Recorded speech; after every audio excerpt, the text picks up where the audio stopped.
Hey guys, the iPad Pro is $1,000 now.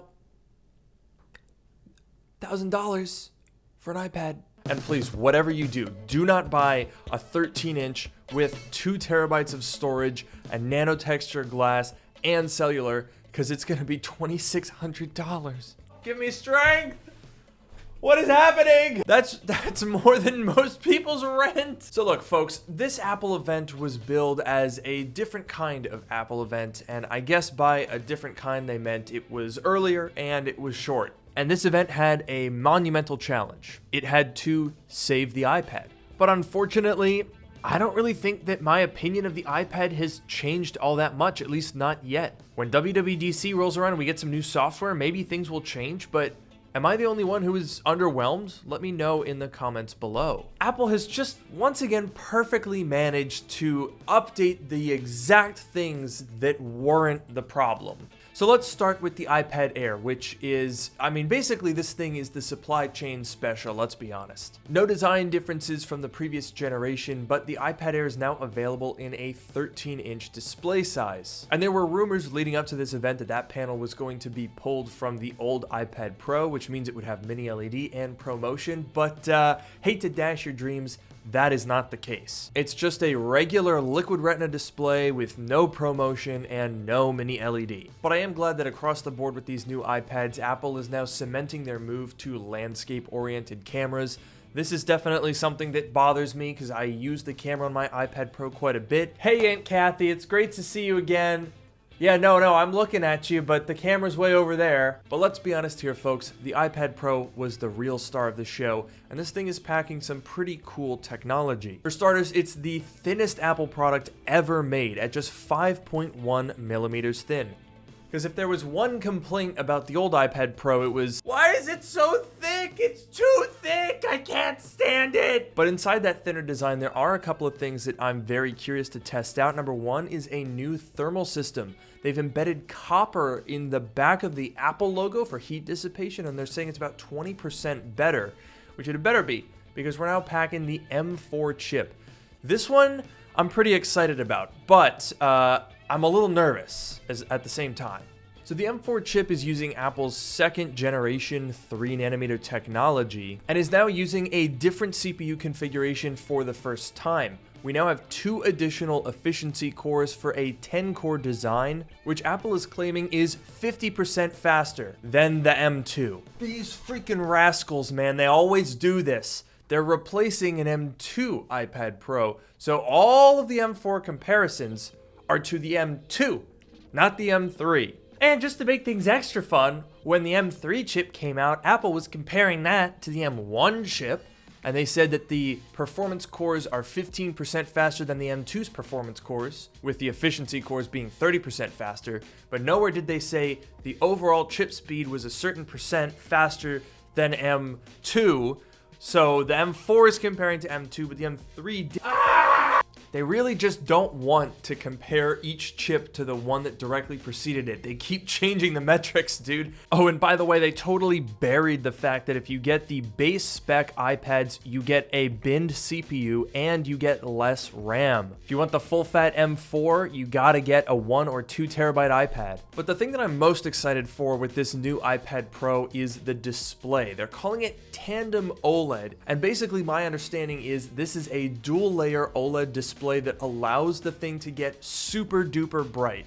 So Apple is quoting 1000 nits peak brightness for both SDR and HDR content. And that definitely goes to assuage some of the people that were nervous about the shift to OLED. There were definitely people in my comment section saying, look, I want mini LED to stay because the things can get so dang bright. But this OLED display looks incredibly impressive, and it's something that I'm hoping we're going to start to see rolling out on other Apple products soon. Please give me an OLED Mac. But of course, the actual tablet itself is just part of the iPad equation, and Apple has made some updates to the Apple Pencil and the Magic Keyboard, which I also think are quite exciting. The new Magic Keyboard has a function row and a much larger trackpad now. It also has an aluminum palm rest. It looks a lot more premium. I really like how this thing looks. But it's Apple, so you already know that this thing is very pricey. It's $299 for the 11-inch, and it's $350 for the 13-inch. But fortunately, that's the same price as the regular Magic Keyboard, so honestly, that kind of surprised me. Also surprising was the new Apple Pencil Pro. This thing looks really, really cool. It has new sensors in the barrel for detecting if you're squeezing the device to bring up a new menu, and it has a gyroscope so it can now do roll. This is something that I think a lot of Apple Pencil diehards are really going to like, and the new Apple Pencil Pro is the same price as the second generation Apple Pencil, which means that now there are 4 Apple Pencils on sale simultaneously. What are we doing? What is this? This is too much. But I guess that has to be the case because the new Apple Pencil Pro is only compatible with the new devices that Apple just announced. And that bothers me because the new MacBook Airs have the same chips as the old iPad Pros. So why could the new Apple Pencil not work with those? What is the new technology that these iPad Airs have that the old iPad Pros didn't have? Also, I don't know if you caught this, but these gosh darn lunatics, they went ahead and made the second generation Apple Pencil that most of you probably have with your iPad not compatible with the new ones. The second gen Apple Pencil is only compatible with 3rd, 4th, 5th, and 6th gen, not the new ones that they just announced. So if you already have an Apple Pencil, you have to buy a new one if you're gonna buy these iPads. And that's on top of the fact that you need to get the new keyboard too, because that's not gonna be compatible either. So if you're like me and you have an M1 iPad Pro, I paid like $1,500 just to get the base iPad with the Magic Keyboard. And now all of this has to get sold on eBay if I want to get the new one, because I can't keep the keyboard, I can't keep an Apple Pencil if I had one, and the new iPad Pro starts at $1,300. So like, look, Apple, I know that you want to get people to upgrade, but you're making us buy a completely new iPad ecosystem. And look, I'll even forgive them for making you get a new Magic Keyboard. I understand it, right? It's a different design, it's thinner, you're gonna need a new keyboard to fit that shape. But why lock people out of using their existing Apple Pencil? That is just kinda scummy if you ask me. And by the way, it's not gonna help because people are already very hesitant to upgrade if they have any recent iPad Pro. And now that you're also making it more expensive and you need a new keyboard and a new Apple Pencil, people are gonna be like, no, I don't wanna do that. I mean, let's go build out a cart, shall we? Let's just get a 256 gigabyte standard glass Wi-Fi only 12.9 inch. We'll grab a new Apple Pencil Pro, perfect. And we'll add the Magic Keyboard in white. That's $1,800. $1,800 for the base model. That is the bare minimum if you want to get the new 13-inch iPad Pro with a keyboard and an Apple Pencil, which you have to buy because you can't keep your old ones. That is crazy. And look, it would all be fine if Apple spent a lot of time really improving the software, but they didn't. And I know, look, WWDC is happening really, really soon. We're going to get some new updates to iPad OS, but to be buying this now for $1,800 before any of that takes place, this is an outrageously priced machine that is only going to appeal to the most diehard of iPad Pro fans. I know in the past I've criticized the iPad. I've made a couple of videos saying that Apple is really messing this up. And people that will defend Apple or that think that I'm wrong will point to the fact that the iPad Pro is extremely popular for artists.